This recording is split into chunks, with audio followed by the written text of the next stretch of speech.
Pemirsa dan inspirasi yang saya hormati, hari ini saya sengaja berpakaian formal, pakai batik, karena saya ingin pada kesempatan ini dan beberapa seri ke belakang, kita berpikir pada saat tahun 2000, Sumatera Barat mencanangkan kembali ke sistem nagari, kembali kepada sistem pemerintahan nagari, kembali banagari, pulang ke nagari dan sebagainya. Maka saya bekerja keras juga, berpikir keras, ini apa yang harus dilakukan. Ya, pertama tentunya situasi diserahkan kepada masyarakat di nagari. Kalau selama ini nagari-nagari sudah terpisah-pisah dalam bentuk jorong-jorong dan terpisah dalam bentuk pelayanan publik, maka saya lihat ke depan, mari kita lakukan reinventing nagari. Regrouping, segala macam bisa kita tawarkan sebagai cara kita untuk bagaimana mengefektifkan sistem bernagari ini agar dia menjadi sukses dalam mengembangkan pembangunan nagari. Saya ingat dalam satu forum besar di lapangan Batu Tupang di Solo, ya, Bupati Gamawan Fauzi, teman saya ini mencanangkan Kabupaten Solo kembali kepada sistem banagari. Apa implikasinya? Saya kira kita kembali kepada sistem adat yang bersinergi, yang berkelindan dengan sistem pemerintahan. Jadi sistem nagari menggantikan desa-desa dan dusun-dusun yang selama ini, selama hampir 30 tahun, sejak tahun 74 itu mendominasi pengelolaan pemerintahan, sumber daya alam dan sebagainya berbasis sama dengan di tempat lain ada kelurahan dan sebagainya. Nah, saudara sekalian, apa implikasinya? Implikasinya adalah kembali memberi kesempatan kepada anak nagari menjadi aktor pembangunan nagari. Untuk itu saya percaya betul, ya, inilah seharusnya yang perlu kita cermati dan perlu kita dorong penuh, kita dukung penuh agar sukses di dalam pengelolaannya. Bahwa sampai sekarang kita melihat lama betul rasanya, udah 25 tahun sistem banagari ini mau kita kembangkan, tapi ada banyak hal-hal yang terjadi yang menurut saya seharusnya nggak terjadi kalau kemudian ada kesempatan untuk anak nagari berkumpul, membuat skenario pembangunan nagari, dan kemudian menjalankan pengembangan nagari berbasis potensi yang nagari yang ada, potensi alamnya, potensi sumber daya pemerintahan, berarti sumber daya manusianya. Anak nagari, kesempatan kita untuk mengorganisir, melokalisir atau mengembangkan partisipasi pembangunan berbasis anak nagari, berdasarkan darah, berdasarkan asal-usul. Jadi walaupun anak nagarinya ada di rantau, maka dia akan punya kesempatan untuk berkontribusi ke dalam sistem bernagari. Nah, saudara sekalian, tantangannya adalah bahwa setelah lama, sejak tahun 74, Undang-Undang Nagari ini berubah menjadi desa, maka kita kehilangan potensi intangible yang seharusnya menjadi masa depan, potensi sumber daya untuk masa depan nagari. Tapi apapun cerita, saya tetap percaya sebagai pihak yang dari dulu mengusung isu community based development, ya, pembangunan berbasis komunitas, pembangunan berbasis anak nagari, saya masih tetap percaya sistem itulah yang terbaik untuk kita di Sumatera Barat.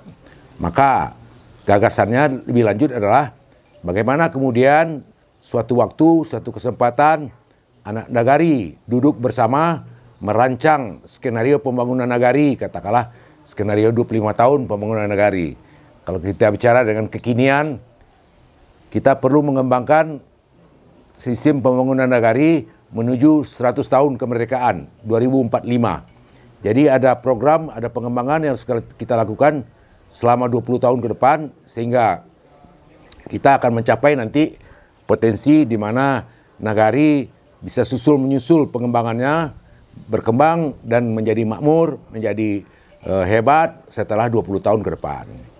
Apa yang harus dilakukan? Saya kira pertama kali yang harus dilakukan oleh anak nagari adalah kumpul semuanya anak nagari yang di kampung, yang di rantau, di mana saja dari seluruh dunia ini pulang. Tapi juga mungkin tidak semua bisa pulang, tetapi kan sudah ada teknologi Zoom. Mereka bisa ikut Zooming, merancang bagaimana pembangunan nagari dan bagaimana pengambilan keputusan seperti apa nagari di 2045. Nagari 2045 ini tentunya kita ingin katakan bahwa pengelolaan sumber dayanya efisien.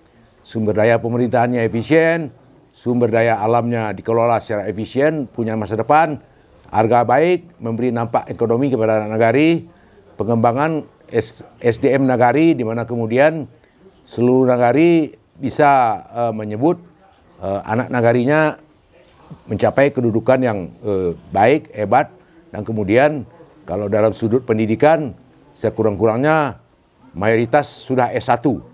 Dengan demikian maka kita akan punya sumber daya manusia nagari yang berkualitas. Nah, saudara sekalian, pada waktu pertemuan nagari ini kita perlu merancang skenario nagari 2045 dari 20 tahun ke depan. Seluruh anak nagari mengalokasikan pemahamannya, pemikirannya, pengalaman yang dia punya, dan kemudian secara bersama-sama mengambil keputusan. Oke, suatu nagari sudah punya rancangan 20 tahun dari sekarang, dan itu akan menjadi langkah-langkah untuk pengembangan nagari. Nagari 2045 kemudian diturunkan ke dalam pembangunan 5 tahun. Ada semacam pelitanya, pelita nagari. Pelita nagari kemudian diturunkan menjadi pembangunan 3 tahun, petita nagari. Diturunkan lagi kemudian program tahunan nagari, dan di tiap kesempatan itu semuanya pengambilan keputusan nagari dilakukan oleh anak nagari. Saudara sekalian, saya kok yakin ya kalau kemudian skenario ini kita kembangkan, pembangunan nagari berbasis aspirasi, berbasis limitasi, berbasis potensi nagari, sehingga dengan demikian anak nagari bisa mengambil keputusan pembangunan nagari adalah berpola tertentu yang menjadi keyakinan anak nagari bahwa nagari akan maju kalau pola ini diambil. Tentunya nagari akan maju berbasis partisipasi anak nagari. Nah, saudara-saudara sekalian, ya saya hampir 30 tahun pekerjaan saya membantu nagari-nagari untuk punya rancangan nagari 20 tahun. Tidak hanya di Sumatera Barat, saya bekerja juga untuk Indonesia Timur, Indonesia Tengah, Kalimantan dan sebagainya. Sehingga dengan demikian setiap nagari punya blueprint nagari 20 tahun, dan dalam nagari 20 tahun ini ada program per 5 tahun, dan kemudian ada program tahunannya, sehingga dengan demikian nagari sudah akan terarah, terukur, dan terencana pembangunannya. Saya kira pembangunan berbasis sumber daya alam, berbasis sumber daya manusia, berbasis teknologi, berbasis pemahaman kita akan kemungkinan yang akan terjadi di masa depan, dan kemudian nagari di masa depan. Itulah yang akan kita akan kita capai. Saya setuju sekali alokasi harus diberikan kepada nagari-nagari untuk melakukan perencanaan di tingkat nagari, difasilitasi oleh mereka yang paham tentang bagaimana membuat perancangan pembangunan nagari, perancangan berbasis sumber daya alam, berbasis apa saja. Nah, saudara-saudara sekalian, dengan demikian setelah program 20 tahunnya punya, program 5 tahunnya punya, maka kemudian setiap tahun sehabis lebaran mungkin ya, atau pada waktu tertentu anak nagari dari seluruh dunia berkumpul untuk merancang program tahunannya berbasis rencana 5 tahun, berbasis rencana 20 tahun. Saya percaya bahwa dukungan pemerintah diperlukan, tetapi apabila kemudian perencanaannya secara efektif, produktif, memberi kesempatan kepada anak nagari untuk berkontribusi, saya kira anggaran pemerintah, anggaran itu mungkin akan ditukuk atau dikembangkan atau diperkuat frekuensinya oleh dukungan anak nagari yang ada di negari maupun sudah merantau. Ya, saya percaya banyak yang kita lihat, contohnya untuk membangun masjid misalnya ya, untuk membangun ekonomi nagari dan sebagainya, saya kira juga menjadi hak yang sah bagi anak nagari untuk membangun. Bahwa ada dukungan dari pemerintah, ada dukungan infrastruktur dari pemerintah, saya kira itu sudah menjadi hak nagari ya. Tetapi bahwa apa wujud dari atau orientasi dari pembangunan di nagari, itulah yang menjadi hak anak nagari dalam merumuskannya. Kuncinya adalah setiap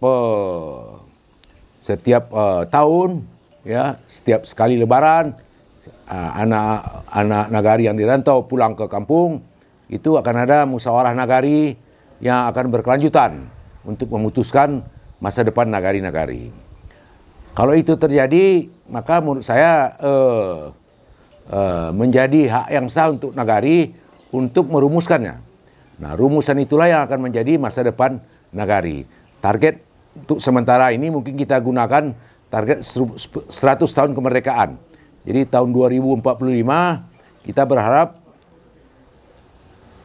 hampir 1000-an atau 1000-an lebih nagari yang ada sekarang ini sudah mencapai batas lepas landas, ya.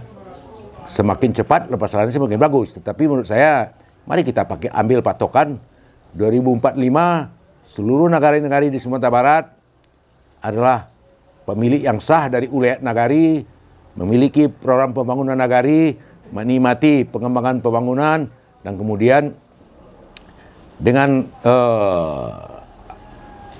sangat bersenang hati kita melihat nagari-nagari ini maju, berkembang, dan kemudian menemukan format yang sesuai dengan keinginan anak nagari. Jadi pola pembangunan yang selama ini sangat berbasis kepada modal, berbasis kepada keinginan dari pusat, berbasis dengan eksternal faktor, maka kita akan masuk ke depan ini adalah pembangunan berbasis nagari, di mana anak nagari adalah aktor utama dalam pembangunan nagari. Bila demikian itu terjadi, saya tidak tahu, dengan umur saya sudah 70 ini, mungkin saya sulit untuk hidup juga, belum tentu juga bisa hidup sampai tahun 2045. Tetapi saya akan sangat berbangga hati, akan senang sekali bahwa setiap nagari memiliki rencana pembangunan nagari, memiliki anak nagari yang punya visi ke depan, dan diurus oleh dan diambil manfaatnya oleh anak nagari. Saya kira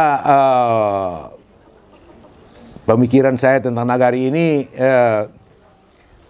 ya tidak banyak dipikirkan oleh orang ya. Mereka sangat bergantung kepada kepentingan luar. Maka menurut saya menjadi hak yang sah untuk kampus-kampus, untuk tempat-tempat di mana kita perlu mendapatkan dukungan dari sumber daya berkualitas, dari kampus, dari sarana pendidikan yang ada. Saya berharap secara simultan seluruh nagari-nagari bisa berkembang berbasis dengan partisipasi anak nagari, aspirasi dan inspirasi anak nagari, dan kemudian 2045 nagari sudah lepas landas dengan potensi yang dia miliki dan prospek masa depan yang dia kembangkan.